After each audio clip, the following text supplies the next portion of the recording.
अब हम लोग सी में स्टोरेज क्लास के बारे में पढ़ेंगे। Every variable in C programming has two property. सारे जितने भी वेरिएबल है सी प्रोग्राम में उसका दो प्रॉपर्टीज है। पहला तो टाइप यानी प्रकार और दूसरा उसके स्टोरेज क्लास होते हैं। ठीक है। Type refers to the data type of a variable. Type क्या करता है, बताता है कि वो किस टाइप का डाटा टाइप रहेगा। इंट, कैर, फ्लोट, समझ गए। And storage class determine the scope, visibility and life time of a variable. और दूसरा जो स्टोरेज क्लास बताता है कि कहाँ तक इसका स्कोप है, कहाँ तक इसे एक्सेस कर सकते हैं, कब तक इसका लाइफ टाइम है। तो जानते हैं इसके कितने प्रकार हैं। तो जो चार टाइप हैं है ऑटोमेटिक, एक्सटर्नल, स्टैटिक और रजिस्टर। इसके बारे में हम लोग जानते हैं कि कर local variable. The variable declare inside a block are automatic और लोकल वेरिएबल। वैसा वेरिएबल जब हम ब्लॉक के अंदर डिक्लेयर करते हैं वो लोकल वेरिएबल या ऑटोमेटिक वेरिएबल होता है। ठीक है। The local variable exist only inside the block in which it is declare. क्या होता है लोकल वेरिएबल, वो उतने ब्लॉक में ही काम करता है, बाहर उसे एक्सेस नहीं कर सकते हैं। देखिए यहाँ पे ऑटो लिख सकते हैं, ये जो यहाँ पे वेरिएबल बनाया गया है इस फंक्शन के अंदर, ये नहीं भी लिख सकते हैं। ऑटो इज ऑप्शनल है। ठीक है। जैसे ही आप लोकल में वेरिएबल बनाते हैं कोई फंक्शन के अंदर, चाहे यहाँ पर भी देखिए वेरिएबल बनाया गया है आई, तो ये भी ये सब लोकल ही है। तो एग्जाम्पल में थोड़ा कुछ चीज़ हम दिखाता हूँ आपको। एक यहाँ पर क्लास बना लेते हैं, नाम लिख देता हूँ स्टोरेज ex.c। ठीक है। मैंने पहले वाला फाइल को डिलीट कर दिया है, सारे जितने भी आपको दिख रहा था अगर इस सीरीज को फॉलो कर रहे हैं, क्योंकि एक चीज़ दिखाना था जिसमें से एक सी फाइल बन रहा था जो कि आपको उसमें समझ नहीं आ रहा था। जितने भी ऊपर आप लोग देख रहे थे ना इधर इतना सारा फाइल, वो मैंने डिलीट कर दिया है। ठीक है। तो वो तो कोई इशू है नहीं, आप डिलीट कर सकते हैं। एक काम करता हूँ मैं, सी का पहले से इसमें से कॉपी कर लेता हूँ कोड को, आसानी रहेगा। ठीक है। समय बचेगा आप मेरा। अब क्या कर लेंगे, फॉर लूप लिखेंगे। ठीक है। यहाँ पे इंट आई इक्वल टू 0 किया है, ये देखिए ये क्या हो गया, लोकल वेरिएबल। यहीं पर लोकल वेरिएबल डिक्लेयर हो गया। ठीक है। और इसको मैं प्रिंट कर दूंगा।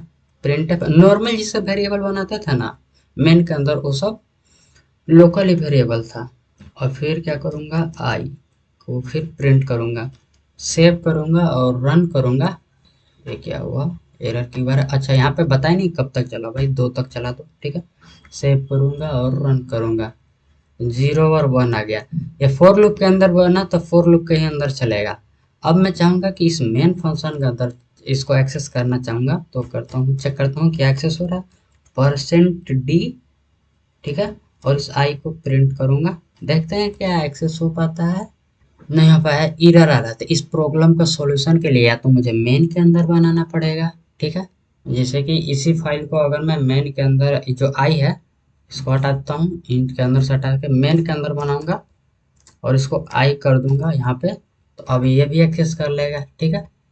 अगर कोई मैं फंक्शन बनाऊंगा, मान लीजिए यहाँ पे कोई फंक्शन बना दे रहा हूँ, यहाँ पे लिख देता हूँ वाइड माई फन। ठीक है।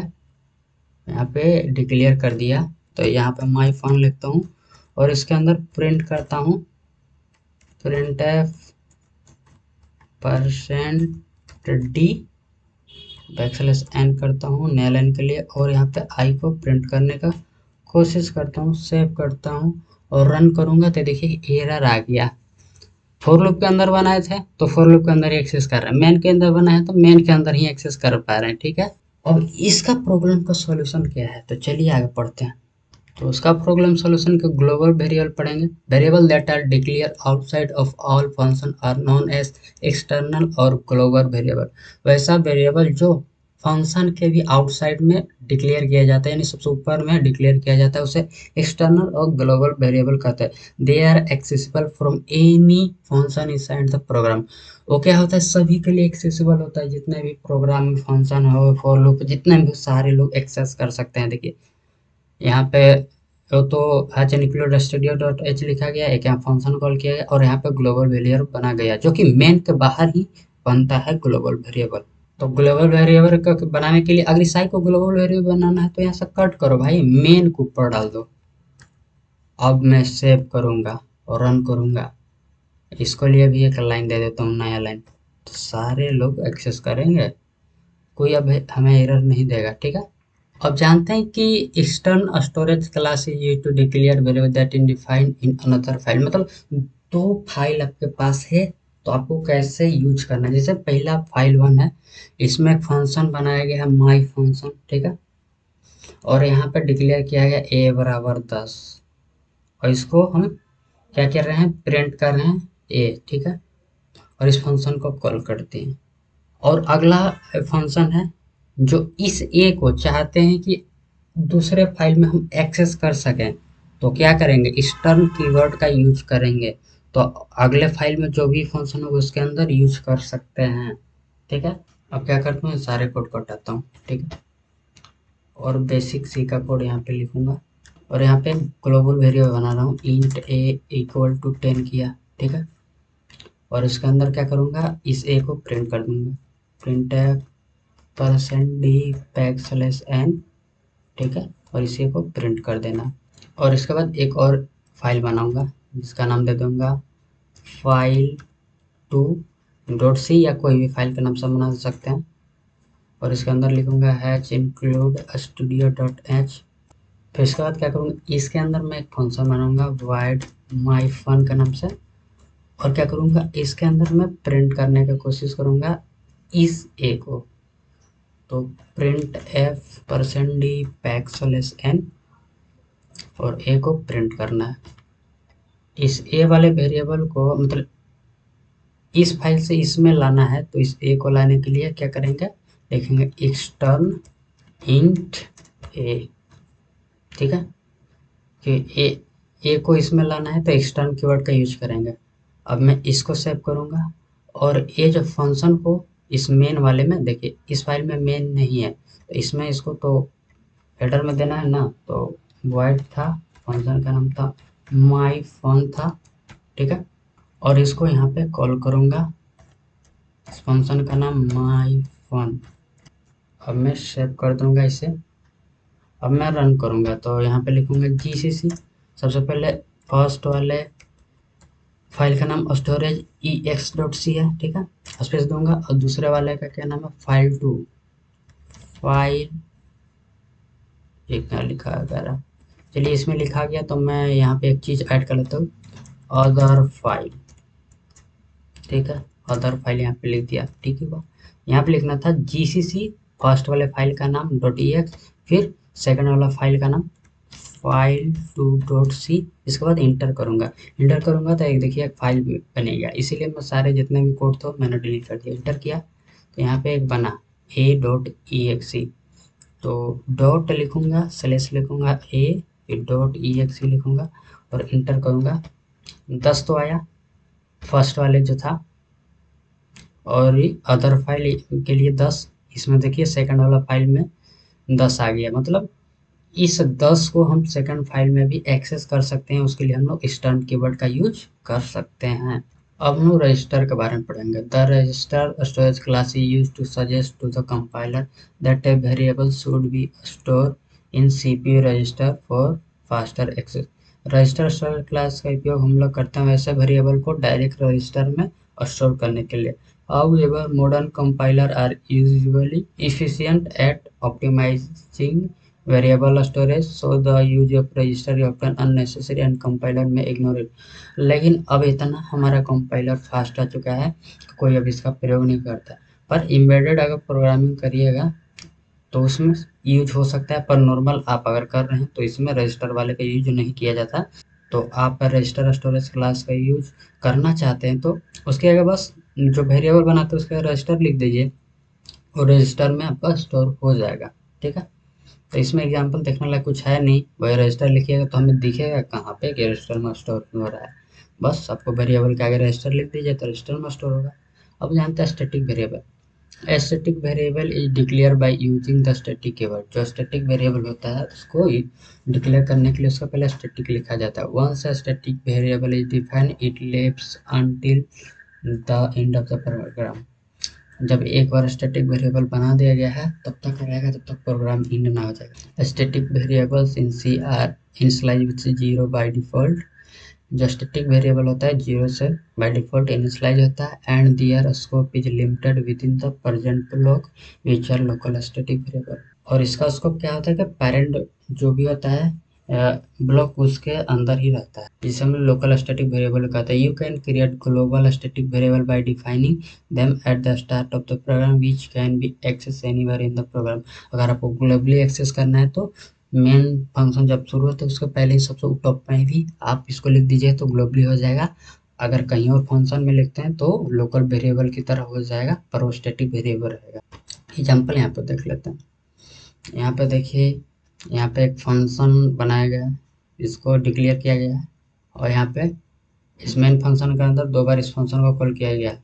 यहाँ पे इनिशियलाइज कर दिया गया था, तो इस पहले बार डिस्प्ले फंक्शन कॉल करेगा तो इसमें जाएगा, तो यहाँ पर स्टैटिक लिखा गया, मतलब स्टैटिक इंटीजर टाइप का जो सी नाम का वेरिएबल है जो इंटीजर टाइप का और स्टैटिक है, उसको ए से 1 से इनिशियलाइज कर दिया गया है। तो अगले लाइन में क्या किया, सी बराबर सी प्लस 10, यानी कि सी जितना भी मतलब 1 है प्लस 10 यानी 11, तो प्रिंट कर देगा 11, ठीक है। और जैसे ही फिर उसके बाद ये तो पहला वाला फंक्शन कॉल हुआ था, कॉल हो गया, फिर दूसरी बार एक कॉल होगा तो क्या होगा ना, इस बार आएगा तो सी बराबर 1 नहीं रहेगा, सी बराबर अब हो जाएगा 11, ठीक है। और इस बार क्या हो जाएगा 11 प्लस 10 यानी 21 प्रिंट होगा। एग्जाम्पल में दिखाता हूँ। फाइल 2 को हटा देता हूँ, काम उसका है नहीं, और इसी में हम लोग देख लेंगे। इसको हटाता हूँ, इसको भी हटा देता हूँ, ठीक है। एक फंक्शन बनाए माई फंक्शन के नाम से, और इस फंक्शन के इसमें 2 बार कॉल कर लिया, ठीक है, 2 बार कॉल कर दिया गया। और इस फंक्शन को यहाँ पर डिक्लेयर भी तो करना है, तो लिखना है वॉइड इस फंक्शन का नाम, यहाँ पे इंट और a इक्वल टू 1 कर दिए हैं, और इसको स्टैटिक हम कर देंगे, स्टैटिक वेरिएबल, ठीक है। फिर इसके बाद a equal to a plus 10 करूँगा, फिर प्रिंट एफ करूँगा, %d करूँगा, \n करूँगा, और फिर इस a को प्रिंट कर दूँगा। सेव करता हूँ और इसको रन करूँगा, तो देखिए पहले 11 हुआ फिर 21 हुआ। एक क्या किया कि मेन फंक्शन जैसे ही चला, बस सॉरी माई फंक्शन, तो यहाँ पे आया तो a बराबर 1 था, ठीक है। फिर a प्लस 1 किया, 10 प्लस 1 यानी 11, 11 प्रिंट कर दिया, फिर माई फंक्शन कॉल हुआ, तो पिछला जो वेरिएबल था जो कि 11 था, तो a शुरू से 1 से नहीं इनिशियलाइज हो गया, तो 11 से हो जाएगा, ठीक है। 11 11 फिर यहाँ पर जाएगा 11 प्लस 10 21 हो जाएगा। अगर मैं स्टैटिक हटा दूंगा और मैं सेव करूंगा तो ये शुरू से इनिशियलाइज होगा। अभी दिखाता हूँ, ये देखिए क्या हुआ था, माई फंक्शन कॉल हुआ तो a बराबर 1 हो गया, ठीक है। फिर a प्लस 10 लिखा गया ना, 1 प्लस 10 11 प्रिंट हो गया। और फिर यहाँ पे माई फंक्शन फिर कॉल हुआ, तो ये स्टैटिक था तो जितना हुआ था 11 हुआ तो 11 से ही हो जाएगा, पर ये क्या हो जाएगा फिर से 1 से इनिशियलाइज हो जाएगा, फिर 1 प्लस 10 11 ही प्रिंट हो जाएगा। वही मैं स्टैटिक कर दूँ तो फिर क्या करेगा, आपको तो पता ही है कि एक बार जितना भी बढ़ गया तो वह वहीं से इनिशियलाइज हो जाएगा, ठीक है। उसके कुछ समराइज जान लेते हैं स्टोरेज क्लास का। जो आउटो बोलते हैं, जो लोकल वेरिएबल होता है, उसको क्या स्कोप होता है, with in the block which it is declare, ये उसी ब्लॉक तक स्कोप होता है जिस ब्लॉक में वह बना है। और लाइफ टाइम होता है with in the block in which it is declare, जब तक वो ब्लॉक का कोड रन होगा तब तक ही उसका जिंदगी है, ठीक है। उसके बाद खेल खत्म। और इनिशियलाइज वैल्यू क्या है, इनिशियलाइज विथ गार्बेज वैल्यू, और ये क्या होता है, डायरेक्ट प्रिंट कीजिएगा अगर कोई वैल्यू नहीं डालेगा तो गार्बेज वैल्यू हमें देगा। और ये रैम में स्टोरेज होता है, ठीक है। अगला है register, with in the block in which is declare defined, जो भी कहे ये उसी ब्लॉक में काम करता है जिसमें आप बना रहे हैं। Same S out of with in the block in which is declare, मतलब जिस ब्लॉक में आप बना रहे हैं वैसी तक ही लाइफ टाइम रहेगा, उसी ब्लॉक तक लाइफ टाइम रहेगा। और ये भी गार्बेज वैल्यू इनिशियलाइज होता है, और पर यह स्टोर होता है रैम में।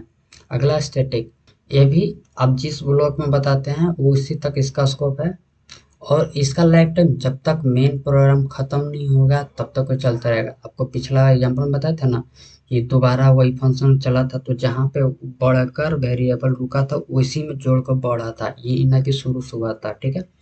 और ये इनिशियलाइज होता है 0 से, और ये रैम स्टोर होता है। एक्सटर्न क्या होता है, ग्लोबल स्कोप होता है, अनबाउंडेड बाई एनी फंक्शन, किसी फंक्शन में आप यूज कर सकते हैं ग्लोबली। और ये भी एग्जांपल दिखाए थे, स्टर्न यूज कर दें कीवर्ड, दूसरे फाइल में भी इसको यूज करते हैं। Same as static till the end of the main program, same है कि स्टैटिक की तरह, जैसे कि जब तक आपका मेन फंक्शन खत्म ना हो तब तक उसका स्कोप मतलब लाइफ टाइम में रहेगा, इसमें लाइफ टाइम बता रहे हैं ना। और ये भी इनिशियलाइज होता है जीरो से, ठीक है, और ये स्टोर होता है रैम में।